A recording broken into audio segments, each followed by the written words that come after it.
class, another distinguished lecture today. And recapping a little bit, we started our seminar series talking about 6G and enabling technologies like AI, and then we moved on to hardware support for AI, chips. Last week, we have also a great talk about large language models, again on AI. And today, we are back to 6G, and we are back to enabling technologies, and more specifically, hardware-based, these intelligent surfaces that are also empowered by AI. And this is the topic that Ertuğrul, directly from Istanbul, Turkey. I know it's 7 hours in the evening over there, so plus 6 hours from Brazil, will provide us with a distinguished lecture on this topic. Okay, so let me thank you, Ertuğrul, for being here today. Let me pass you the ball for around 40 minutes, 45 minutes, and then we'll chat back. I have plenty of questions from the students. Those of you over YouTube, please feel free also to share your questions. I will try to do my best to pass them in the time that we have. So now you can go ahead and share your screen, Ertuğrul.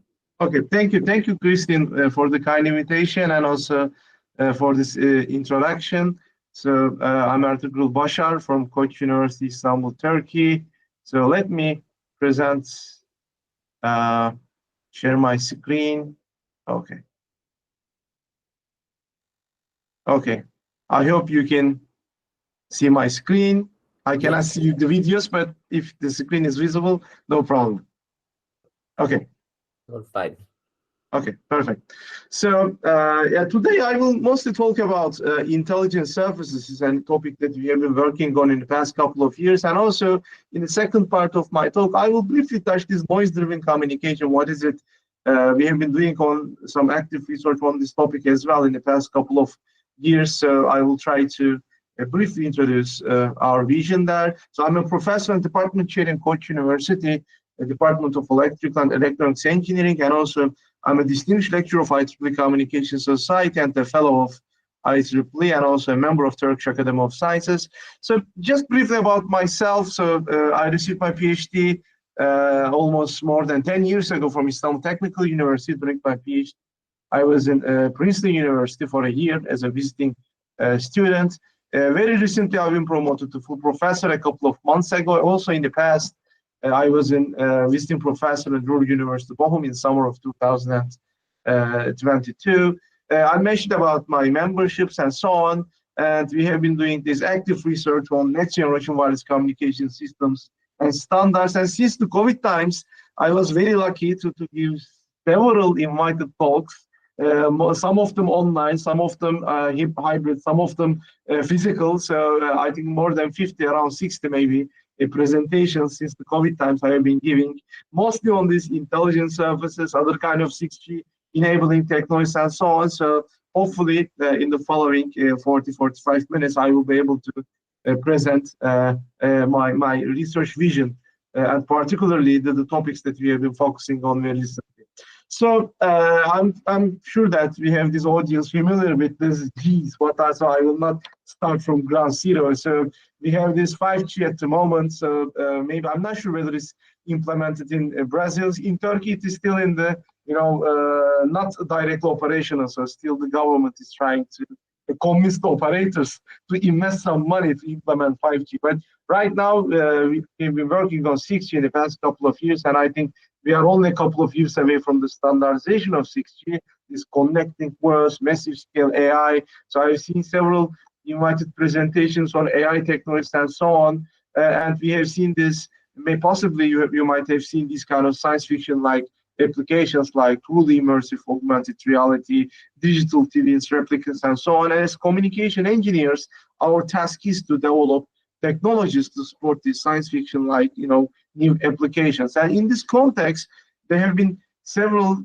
important attempts in the past couple of years, including millimeter wave terahertz communications, even visible light communications, and so on. Intelligent surface is one of the potential enabling technologies, along with some other technologies like AI and non-terrestrial networks and wireless power transfer and so on. So the list goes on as well. These are not the only enabling technologies, some candidate ones. So in today's talk, first I will briefly touch about these intelligent surfaces.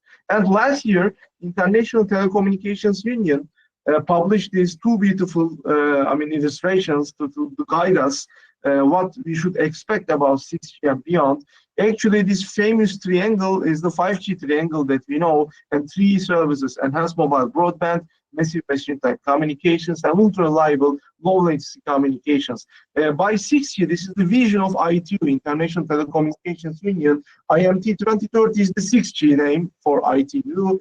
We see that we have these three categories are somehow evolving into immersive communication, massive communication, hyper-reliable and low-latency communication. But we have, as you can see, new pillars here in this. Right now it's a hexagon, no longer a triangle. AI and communication, integrated sensing and communication, and ubiquitous connectivity. And in our research group, by considering these new blue points, we have been trying to do some active research in the physical layer, because I'm a physical layer researcher, in order to provide this ubiquitous connectivity and also integrating AI and also integrated sensing into this next generation wireless communication systems. We have been doing some active research. And as you can see, we have these new capabilities of IMT 2030, including positioning, enhanced coverage, sensing capabilities, and so on, AI capabilities, and so on. So I think it's a very good baseline. Right now, we have a first understanding of what we should expect about 6G, thanks to this, white paper of International Telecommunications Union, and we have been doing research in this sense. And in my research agenda, a couple of topics that I briefly mentioned in today's talk, I will mainly focus on intelligent services, but among intelligent services, we have been doing some active research on non-orthogonal multiple access schemes, integrated sensing and communications, executive communications, and so on. But reconfigurable intelligent services, in the past, index modulation, we did some quite research. I will briefly mention about that. So some other areas that we have been working on as well, like AI-empowered communication and deep space communication, but unfortunately, this talk will not be enough to cover all of them, so I will try to briefly focus our active research in the first two items. So actually, since my PhD years, we have been working on this communication paradigms in which we use the randomness of the wireless propagation in our favor in order to either simplify the transceiver, increase the quality of service, or improve the efficiency of the system in terms of energy and spectrum. And a couple of interesting physical layer solutions we have put forward in the past decade, like index modulation technologies. In today's talk, I will talk about intelligent services mostly, and communication by means of noise-alike signals. I will try to emphasize, I will try to explain its potential for future wireless systems and standards. Actually, index modulation, I've been working on this topic since my PhD years, is a novel digital modulation format in which we use the indices of the available transmit entities in order to transmit information. We can use the indices of antennas, indices of subcarriers, time slots, even antenna locations, and so on. It's some sort of an innovative transmission method, because for the past 50, 60 years, we have been using amplitudes, phases, and frequencies in order to transmit digital information, and index modulation provides an alternative way in order to do it. Of course, our initial studies in this field and several follow-up papers are published by both academia and industry, and I can state that we have some very good, preliminary studies in this field, and we are still exploring the potential of these technologies for next generation systems and standards. So we started to work on intelligent surfaces almost, I think, 6 years ago. It was before the pandemic when we first started on this topic. So now I have been giving this wireless communication course in the past 6 years in Koç University. So this is one of the famous illustrations from that course. You can see it in wireless communication textbooks as well. So as you can see, we have this path loss effect. It's a physical phenomenon that we cannot escape. The signal power decays with respect to distance. On top of it, we have this shadowing and multipath effect due to those reflections, scatterings, and objects in the environment. So the question is, can this a randomly behaving entity channel? Can I somehow manipulate the channel in order to fight with this negative effects of the channel, like multipath and shadowing? Because path loss requires self-planning. You cannot fight with path loss because it requires self-planning, and you need to carefully position the stations. But maybe for shadowing and multipath, you might have some solutions. The idea is intelligent surfaces. It's a real-world prototype. I will show in the upcoming slides. We've been doing experiments in our laboratory. It's a real-world prototype. It's a man-made surface, electromagnetic material. It has this control board here. We connect through the USB cable, and these are very small, but these are unit cells, and there are pin diodes in each unit cell, and we are controlling all of studies of those pin diodes in order to customize the radio waves like this. As you can see, for a certain configuration, we are focusing the signal to the blue user, and in we change the configuration, we can focus the same incoming signal to the red user. So we call it a one step beyond software-defined networks. In 5G, maybe in 6G, we might have this software-defined environment, software-defined radio environment, software-defined propagation. So this is the idea. Again, our initial paper in this field appeared in 2019. So received tremendous interest from both academia and industry. So actually, I also want to use my time in an efficient manner, but a network control repeater actually some sort of a similar technology to RIS has been recently included in IEEE, correction, not IEEE, 3GPP, Release 18 specifications. Right now it is in the standard.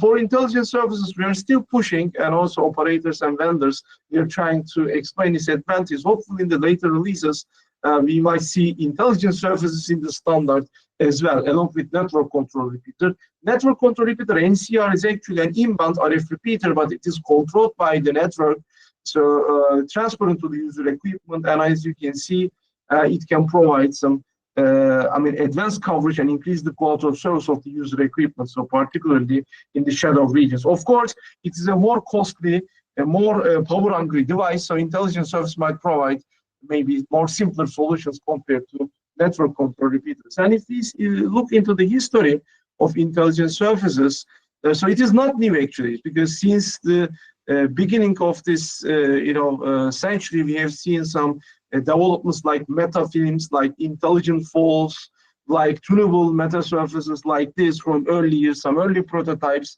So the name reconfigurable intelligent surface came around 2019 with our early papers of ours and some other colleagues.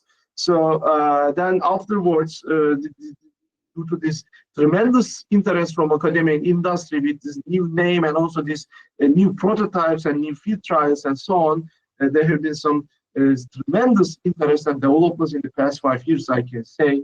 And we see holographic MIMO, intelligent omni-service, simultaneous transmitting and reflecting arrays. And I will briefly mention about those new developments in intelligent surfaces technology in the upcoming slides. So actually, what surprised us significantly, the interest from the industry, I can say.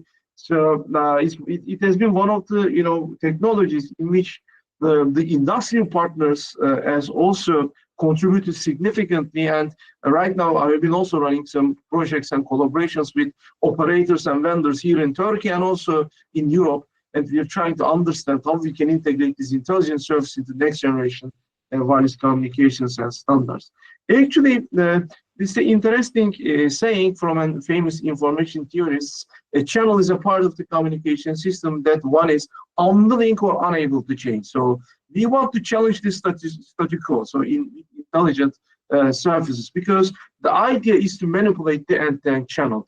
So now from a signals and systems perspective, I'm not a hardware guy, so we've been doing experiments, but I'm mostly a communication theory and signal person guy. So we can think of it some sort of a very simple system: incoming signal, outgoing signal, and the outgoing signal, as you can see, we have this amplitude coefficient and phase coefficient. And we can modify particularly this phase coefficient for each element in order to focus the signal into a specific direction. So this is the flexibility and the beautiful thing coming from the intelligent surface. And we have this RIS interaction matrix, which includes all these phases and amplitudes for all elements, and end-to-end channel appears something like this. So this is the channel from source to RIS, RIS to destination. These are channel vectors, and as you can see, this FEE matrix, RIS interaction matrix, is at the center. By carefully adjusting the elements of this FEE matrix, we can obtain receive signal to noise ratio, which is proportional with the square of the number of reflecting elements, RIS size, number of reflecting elements. And as you can see, this is the beautiful thing about RIS, but the bad news is distance from source to RIS, RIS to destination, unfortunately, they are multiplied with their squares due to the scattering effect of the intelligent surface. That's the reason why positioning the RIS carefully becomes a very critical point in order to improve the receive signal noise ratio. So we have been working on this field, as I mentioned, in the past 5-6 years, and very recently, one of our recent papers in this field, it's an invited paper, so interested students and researchers might take a look. With some colleagues, we have been trying to understand where we can use these intelligent surfaces. As you can see, there are some very exciting applications here. You see a balloon where the intelligent surface is mounted to the balloon in order to provide coverage to scarcely covered areas, or VAVs mounted with intelligent surfaces. Of course, there are some technical challenges. I think I prefer intelligent surface on the ground because it's easier. You can put it on top of a car or inside a room in order to increase the coverage from outdoor to indoor, or some kind of IoT devices, smart factory applications, and so on. Of course, AI is on the table. So because how this intelligent surface becomes intelligent, how it can sense the environment, how it can adjust its phases, in that case, use of AI techniques are still on the table. So another invited paper with some colleagues recently appeared in IEEE Technology magazine. We have been trying to cover the recent emerging RIS architectures, because there are many different RIS architectures. So the RIS that I have shown a couple of slides back, this one, this is fully passive. This is the prototype in our laboratory. It's a fully passive. There is no signal processing, up conversion, down conversion. We have only this USB cable, and we can adjust all the status of those pin diodes. But we can have more advanced RIS architectures. So, for instance, sensors embedded passive RIS, in which these sensors collect the incoming signals and process them after a radio frequency RF chain and so on. So, of course, it's more power consuming, but more advanced one. In order to increase the intelligence of the surface. Or we might have hybrid RIS in which we reflect some of the power, but we absorb some of the power and process them again through an RF chain. We have this stacked intelligent meta surfaces, also called 3D RIS, in which we can replace the hybrid beamforming, so analog and digital beamforming modules of traditional massive MIMO systems, some sort of a low cost, as you can see. It's also holographic MIMO, some sort of. It's a low-cost solution. Just a single transmitter eliminates the surfaces from the background. These surfaces are transparent. Actually, star RIS, simultaneous transmitting and reflecting RIS, it is also a transparent RIS in which the incoming signal, incident signal, as you can see, both transmitted and reflected. Again, so I don't have time to go through details of all of these architectures, but for interested researchers and students, I can suggest our article here. Actually, it's written also very friendly language. So you can go deeper of these architectures and try to understand how they work and what would be their potential applications. So a couple of years ago, it's one of the studies that we have been completed. So the ultimate RIS architecture that we envision maybe for the future, as you can see, this is the passive subsurface, which serves for the near user. But for the far user, we need some sort of an active subsurface with amplifying elements. It is also possible to have amplification on the RIS, again, without down converting the signal just on the RF domain with some active elements. You can also amplify the incoming signal, for instance, a far user like this, or for a back user, this part of the RIS might be transparent, transmissive, and you can send the signal to the background. Of course, there could be some sort of an AI module or an RF chain to receive comments from either transmitter, receiver, or users. So maybe AI module can replace in certain cases. So this is the architecture that we envision. So you can use an RIS as a transmitter as well. How this is possible? So far, we mainly covered relay type intelligent surfaces in which the incoming signal is reflected to a user and so on. But it is also possible that you eliminate the RIS with an unmodulated carrier like cosine, singleton cosine, and you can do over-the-air modulation. So this was the first idea when I jumped into this topic. As you can see, my first paper in this topic appeared in 2019. Independently from me, some colleagues from China, they did the experiments. They illuminated this intelligent surface with an unmodulated cosine, and they created an 8 PSK, virtual 8 PSK constellation, phase shifting constellation, without using radio frequency change. It's a very simple transmitter with no mixers, filters, no RF chains, and so on. So since the COVID times, we have been doing some active experiments on intelligent surfaces. Thanks to this prototype we have, and also using some horn antennas. This prototype works at 5 gigahertz. So we, as you can see, we performed experiments at several distances and angles, and we have shown that it is possible to increase the received signal power up to 10 dB, particularly in irregular setups, when the transmitter and receiver are in irregular setups. When they are in regular setups, reflection is dominant. We cannot increase the signal power too much, as you can see in 110 degrees. So it's a symmetrical setup, but for unsymmetrical setups, as you can see, significant improvements are possible. So how we adjust this intelligent surface? We start from the first element and adjust the pin diodes on and off and check the received signal power. If the signal power is increasing, we keep either on and off, depending on the status of the unit cell. Then we jump into the second unit cell, third unit cell, and so on. It's an iterative algorithm that we have been doing in order to optimize the intelligent surface. But if we do it one by one, as you can see, it's a time-consuming process because it takes iterations. It's a time-consuming process. We can do it by 2 by 2, 4 by 4, 8 by 8. These are the graphs: 1 by 1, 2 by 2, 4 by 4, 8 by 8. As you can see, the training time reduces. Still, received signal power increases. We maybe lose a couple of dB compared to group of 1 by 1 on and off adjustment, but we can still obtain a significant performance. And also, in the same study, we created code books.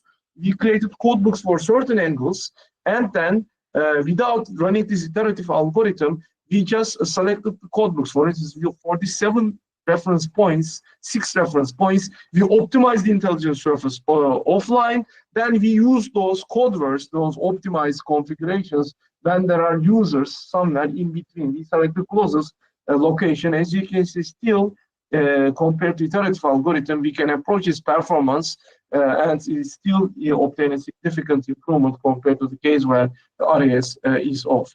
So I don't want to spend too much time on details, but we have completed this work with some colleagues from China, so collaborative study with Southeast University. We have shown that it is possible to increase the 5G coverage by up to 6 dB, as you can see, from minus 80 dBm to minus 74 dBm by placing an intelligent surface. So this is a field test, real field test using a 5G base station in China. And also, we have been doing extensive work on channel modeling. So this is the 3D tool that we developed during COVID times with my PhD student. So this is an open source tool in which you enter the locations of transmitter, receiver, and RIS size, and so on, and it can generate 3GPP compliant channels for your 3D channel model. So it's a very handy tool, and also today both academia and industry is considering our tool here for RIS testing and channel modeling. So we have been doing very active research in this field, and a quick snapshot of our recent research, a quick snapshot, so sorry for the typo here. So for instance, this plug-in RIS architecture that we developed also in collaboration with some partners from the industry, we have been trying to understand how we can integrate the services into these practical systems in a seamless manner without too much training and so on. So we have the sub-RISes, for instance, focused on specific locations, and we illuminate sub-RISes carefully in this plug-in RIS approach in order to provide coverage in the certain regions, particularly millimeter wave bands. So this is RIS identification study that we have recently performed. So for instance, for the user equipment, so it's important to understand whether there are intelligent surfaces or not in the environment.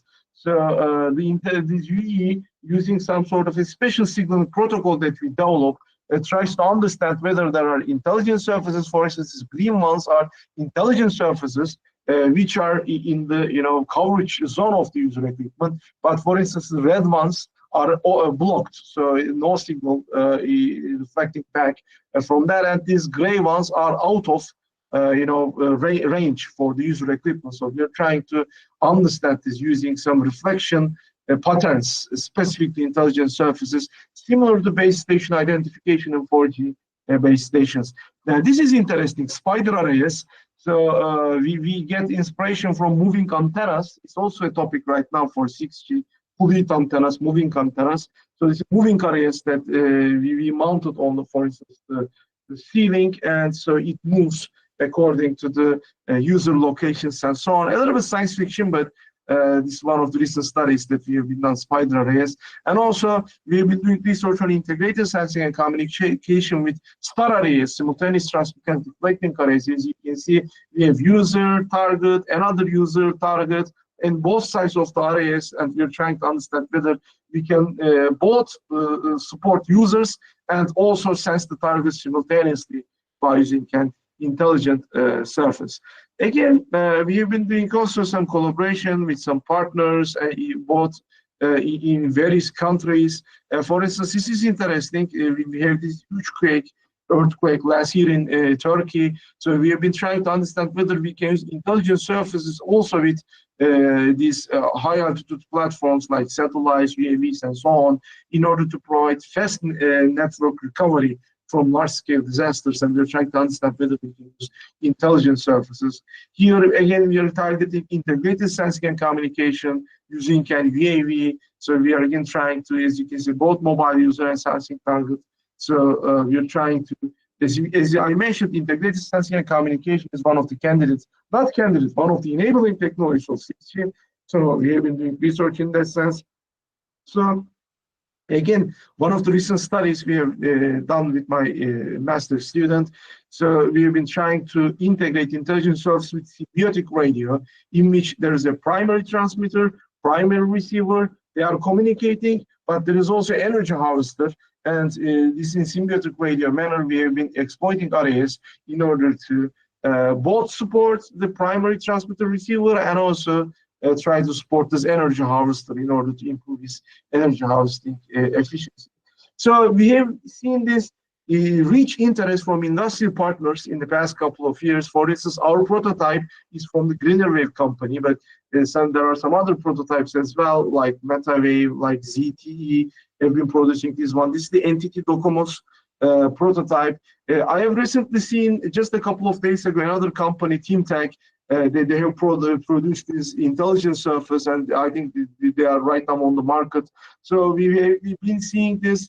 Many new solutions from the industry partners as well. And a couple of years ago, an industry specification group, ISG, on RIS is approved by a European Telecommunication Standard Institute, and I have been also part of this group. And this group has published a couple of white papers on channel models, communication models, evaluation methodology, and so on, and towards the future standardization. So this is one of the recent field trials performed by ZTE with China Mobile last year during Asian Games.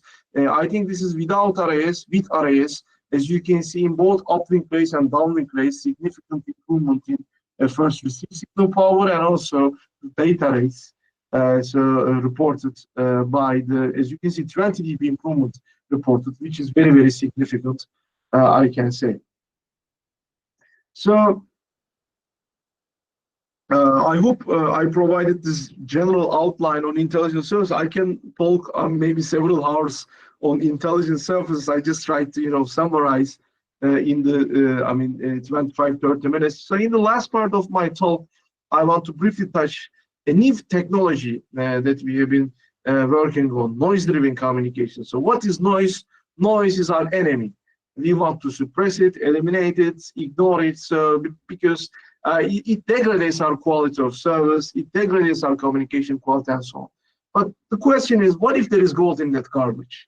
So what if we can use it, exploit it in our favor, For instance, human brain uses noise-alike carrier signals.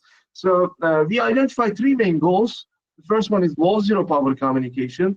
The second one is mobile waveform modulation design by using noise-alike signals. And third one is unconditional secret communications. So in the following a couple of slides, I will try to briefly touch into these three interesting applications of these noise-driven communications. Actually, intelligent surfaces is also related with backscatter communication. Backscatter communication is one of the emerging passive communication paradigms for 6G and beyond, because in backscatter communication, we exploit the signals in the air in order to transmit information by modulating an RF signal coming from other sources. And therefore, it's a very energy efficient and one of the candidate technologies for future Internet of Things systems. So backscatter communication. The one step beyond backscatter communication and intelligent surface-based RF chain-free transmitters might be thermal noise communication. So what is thermal noise? Thermal noise communication is the idea of using the noise sources, thermal noise sources themselves, like performing indexing for resistors or other noise sources in order to transmit information. So one potential application might be zero signal power or stealth communication, even without requiring pre-existing RF signals. So we have been working on this field and also collaborated with some partners last year on the zero energy devices. So we know that zero energy devices might be critical for future 6G and beyond wireless networks.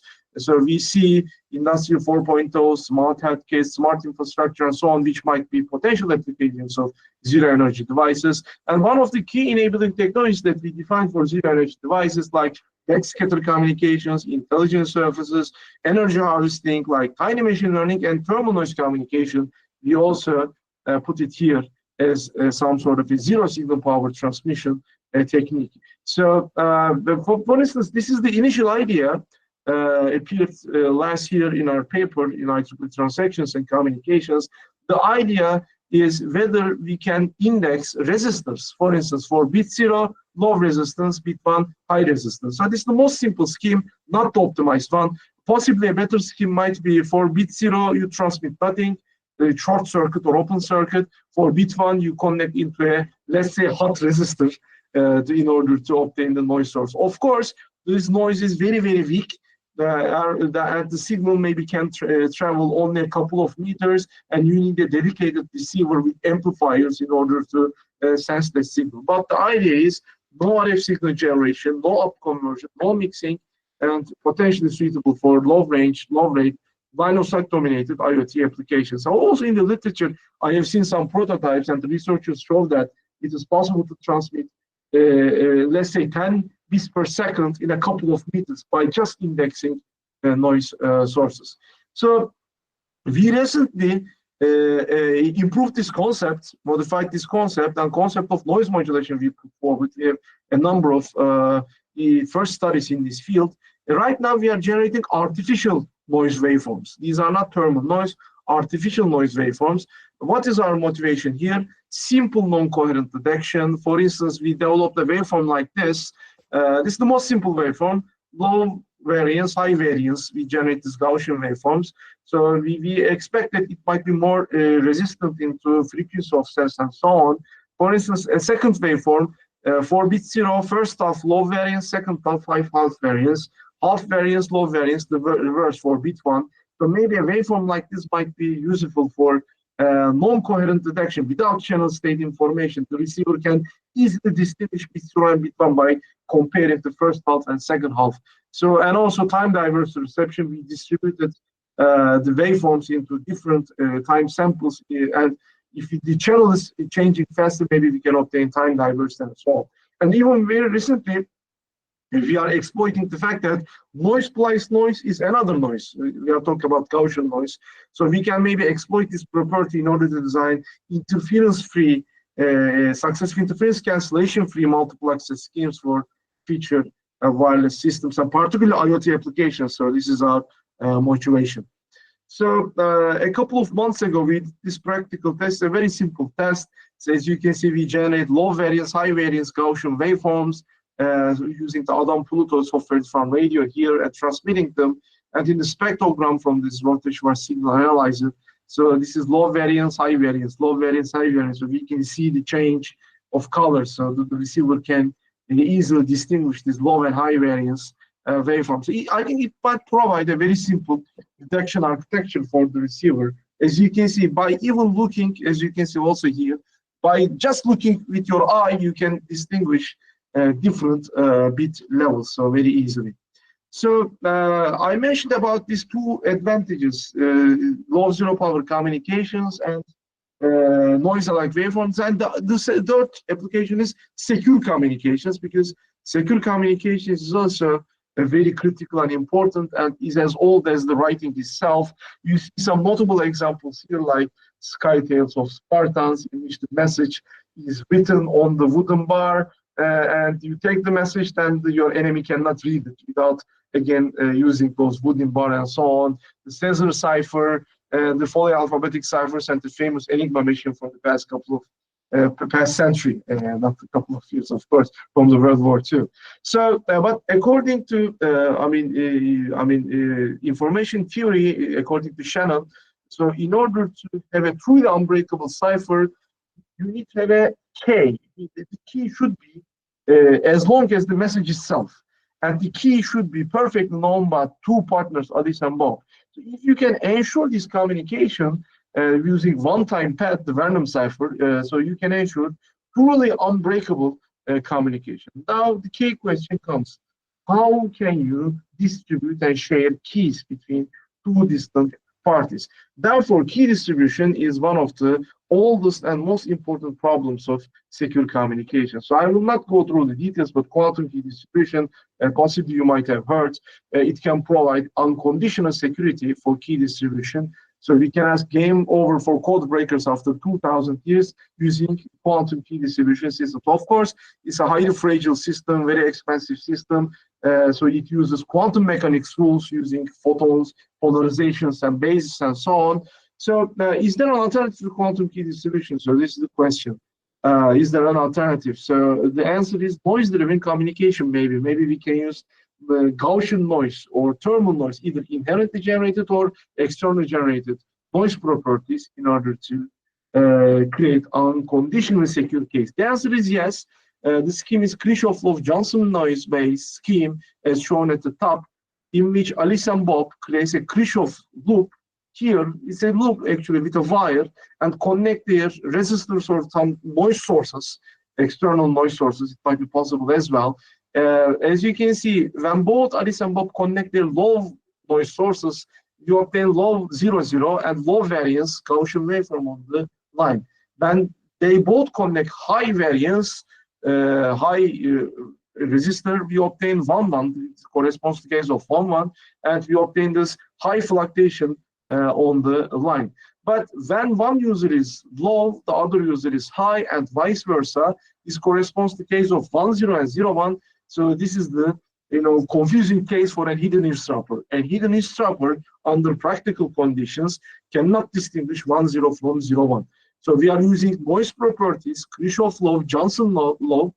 So this is the noise power spectral density coming from this parallel connection of these two resistors. As you can see, 10 and 01 are indistinguishable from the perspective of Eve, and we can generate an unconditionally secure key, again, similar to quantum key distribution. The idea is unconditionally secure key generation. So we have been doing research on this topic as well. So very recently we have been working on some advanced schemes in which Alice and Bob can increase the key rate between themselves, because 0, and 1 are unsecure, and hidden eavesdropper can understand the keys for the specific case. We have been trying to find some solutions, alternative solutions.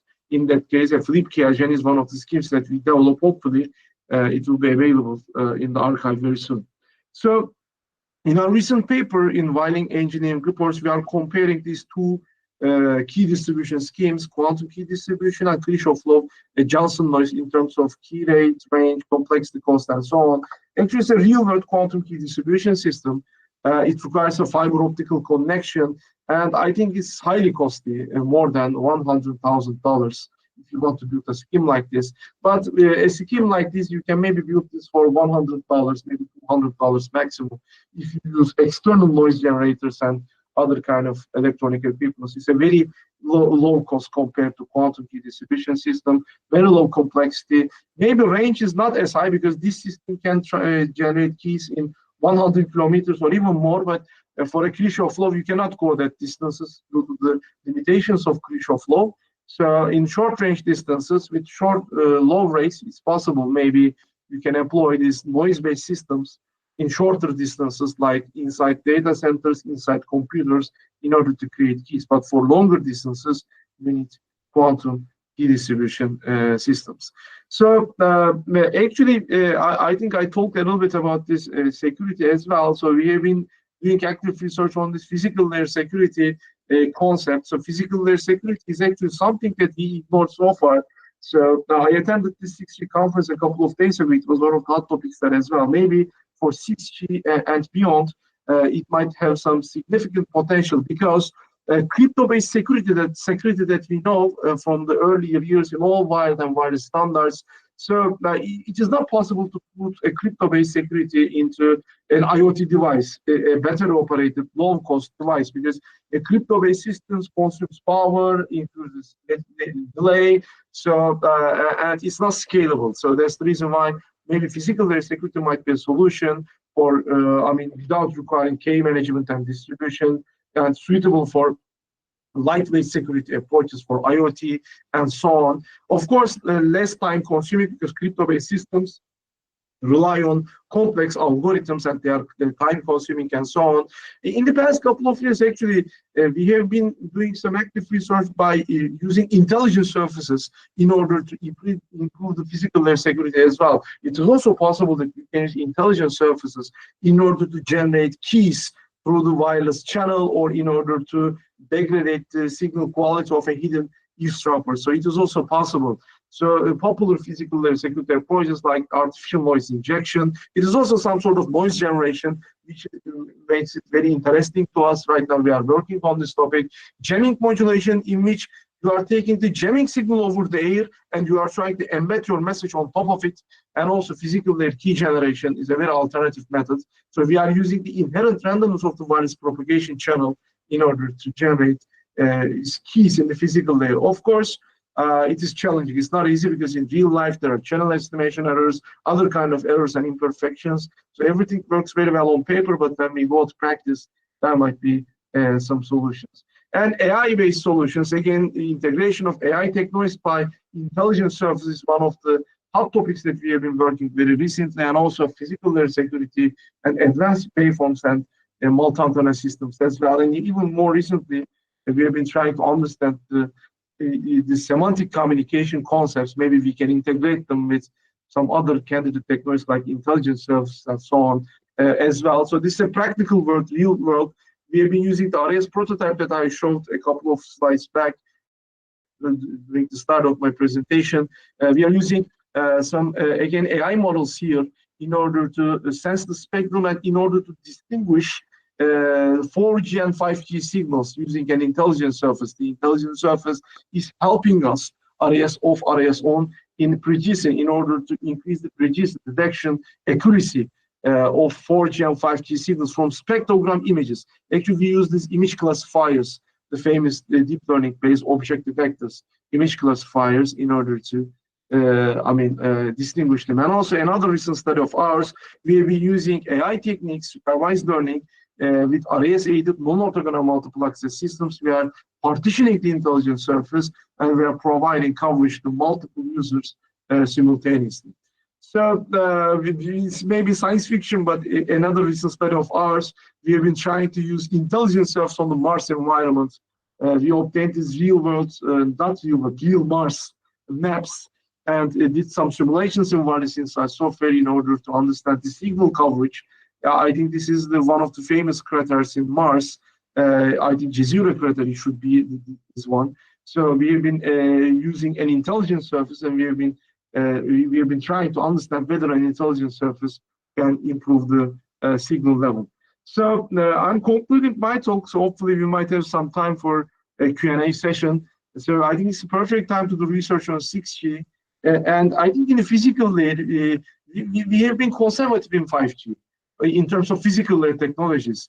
So maybe in 6G, we need to break the chain. Maybe we might have these out-of-box physical layer techniques like intelligent surfaces, physical layer security, noise-driven communication, and so on. So in this presentation, I'm just trying to give that perspective to you. We can use intelligent surfaces to shape the radio waves, to control the propagation environments, to fight with multiple propagation, or we can use intelligent surfaces for low complex, low power IoT systems as energy efficient transmitters and modulators, very low complexity transmitters if possible. And we have discussed 3 potential areas for noise-driven communication systems as well. Of course, some other technologies are on the table like AI. So right now, if you attend the conference on 6G, you will hear AI everywhere. So we're trying to understand how we can integrate AI and other candidate technologies like integrated sensing and communication, semantic communication, and so on. These are the potential solutions. Maybe for 6G, maybe even beyond 6G, we will see. Thank you. Thank you for your listening. I will be happy to answer your questions. Thank you, Ertuğrul. This was really rich. It was not just a lecture, it was almost 3 or 4 lectures, because just the RIS or these noise-based communications could have been a topic on themselves. And you also touched 2 aspects that are transversal all the time: security, right, and energy efficiency, sustainability. So they appear all the time, and they are always relevant for any system. So very inspiring. Thank you a lot. I liked also that you used many figures, many pictures, actual pictures of these surfaces that to realize them. And my first question goes into this. Most of the times we think about these surfaces like buildings, but have you seen any other, which would be the most curious surface use case that you have heard about? Yeah, thank you, Christian, for the question. Right now, we are talking with some operators, for instance, and also vendors. We have been talking with them. So, for instance, so we envision some of the applications. For instance, we were talking with one of the operators here in Turkey that they have some concerns that maybe millimeter wave signals cannot pass through from windows, from outdoor to indoor. Maybe a transparent intelligent surface, transparent and also transmissive intelligent surface might be useful to increase the coverage from outdoor to indoor. So this is one of the, for instance, potential applications that we see. It might be possible, maybe I still see this balloon and UAV applications still not easy, because putting an intelligent surface there might not be easy. But for these IoT devices or holographic communication, I think these are very likely potential applications that we might see for 6G and beyond. And there is this huge interest from industrial partners, as I showed, so particularly colleagues from China. They have been doing very active research here. So as you can see in the ZT demonstrations, there's an intelligent surface actually. It's, I think, covered by a whiteboard, but there is this surface at the background. So I think it might be a candidate technology for 6G. So like for improving the user coverage, for improving the coverage in shadow areas in which the signal power is not significant. So I think we see that it might be possible. So for the potential applications, I think the killer applications would be, I think, these 2 or 3 main areas that I mentioned. This is my prediction. Right. Yeah, I can imagine a stadium, a big stadium, a soccer stadium, that would yield a wonderful big surface, right? Like big stadium, that's right.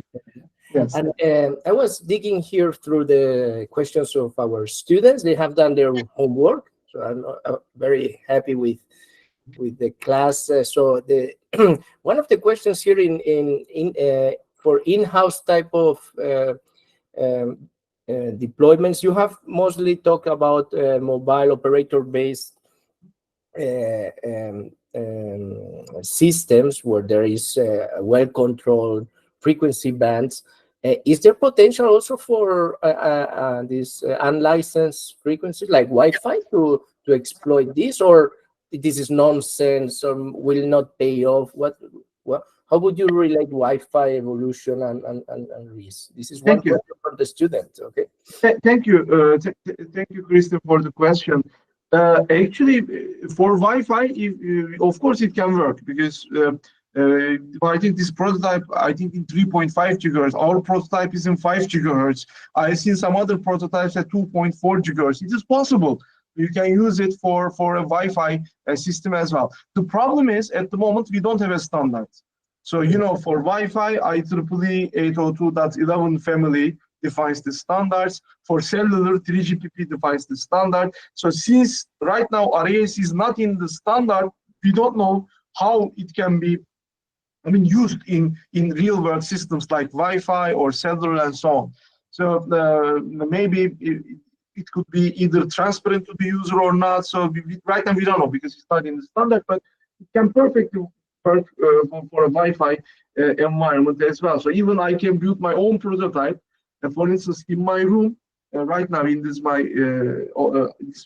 at a host in my room, the Wi-Fi connectivity is not good because the signal passed through a couple of walls. So maybe I can put an intelligent surface near the door of my door. So I can do it. I can even do it. So yeah. It's difficult. Because it's indoor, right? It's at your house. Probably your neighbors will be happy as long as you keep your signal even closer to your right, to your location and not outside your home. I think the next question that could be a good follow-up. You said that there are no standards, and here is one question that is somewhat related and touches the security of, but security now for RIS. So here, folks are already thinking about what can be done wrong with this technology. So are there ways for a hacker to use these interfaces to sniff data or send malicious data or even like a new type of jamming? Or is this also a topic of security and risk from this hacking perspective? Thank you. This is a very nice question. Actually, there have been a couple of papers in the past couple of years in which RIS either tries to help the system or either tries to distort the system. You're right. If, for instance, RIS is controlled by a malicious user, it can be used to further degrade your signal quality, or it can be used to further increase the jamming. Of course, we need to consider from the security perspective as well. So RIS should be, I think, is some sort of a passive signal source. As a result, its security would be important because otherwise it can also harm your communication. It is possible. And there have been some papers in that sense. RIS is used as a friendly jammer or an enemy jammer, or RIS is used to, I mean, degrade your signal through jamming again. So there have been some studies in that sense. But on the other side, I briefly mentioned, the literature is also quite rich in the past couple of years on using intelligence surfaces to increase the security. For instance, there's a hidden eavesdropper, and you can optimize the RIS for the legitimate user in a way that the hidden eavesdropper cannot get the signal. Actually, we have a practical study like that. It's not in the slides. We have Alice, Pope, and Eve, and the intelligence surface. We optimize the intelligence surface in such a way that the hidden listener, Eve, is only observes noise floor or something like that. It is also possible, but you need to control the RIS in an effective and secure manner, of course. Nice, thanks. So now let's move a little bit to this fascinating noise-based communication system. I confess, this is the first time that I usually my telecom work is at higher level, and it was fascinating. I will talk to some colleagues, even in my corridor, that work on these topics and also on security. I find it very interesting that jamming can become your friend. You said something like that in your slide. So and that was also very timely because in a recent project we we were facing the opposite, that noise from a keyword could be exploited to find out the password. This is something that we face in one project, that was a requirement as well for a very this highest level US regulation for security. Even once that these type-based keywords that they are protected against this type of attacks, where noise is is an attack vector. And now you are turning the way around and using noise for a key distribution. Very, very interesting. Here, many of the students, they would like to, they ask about real world use cases. So a little bit more practical, like Internet of Things, but which type of sensors do you foresee for this? Beyond Alice and Bob, theoretical. Let's put some tangible examples for Alice and Bob. What is there some that you would highlight to, or do you see this could be easier or lower hanging fruit? Let's say, what's your Thank thought? you. Actually, as you mentioned, I tried to maybe cover too many topics in just a short presentation. I forgot to mention. So right now we rely on computational complexity, and maybe with the rise of quantum computers in 10 years, 20 years, don't know, these HTTPS, these will be broken by quantum computers. So in that case, we need these physical layer security approaches, either noise-based, quantum-based, whatever.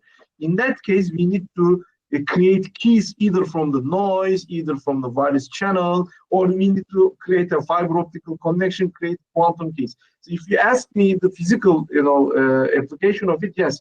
In terms of security, for the future, we are targeting the future when there are quantum computers, because quantum computers will outperform the cryptographic techniques that we are using right now. So there's the reason why physical layer security might be critical. And also with the IoT, the 6G, with this massive connectivity, everything will be connected to the internet. So it will be, of course, a security risk. And you cannot put cryptographic techniques in every device, as I mentioned in the presentation. So maybe in that case, again, we can use physical layer security techniques, either to create some sort of keys, or Alice and Bob can monitor their channel. We also did some work in that sense. We designed waveforms depending on Alice and Bob channel, in which a hidden eavesdropper might obtain a very less information. So it is also possible in terms of I think physical layer security, IoTs. I think is a good area. Mm-hmm. Yeah. As you pointed out, the trade-off with latency, any cryptographic function will add latency, and a lightweight approach for low latency apps would certainly be interesting. Ertuğrul, 1 hour has passed. It was great. It's 2 p.m. over here. Our students, our grad class students, most of them have another class starting now at 2 p.m. And now it's late over there. And thank you for your great insights. And looking forward to meet you somewhere. Hopefully. Thank you, Christine, for the kind invitation and hosting me. It's a very quick 1 hour, so hopefully we can continue in the future. Thank you so much. Thank you. Take care. Bye. See you next week, next Thursday, another seminar.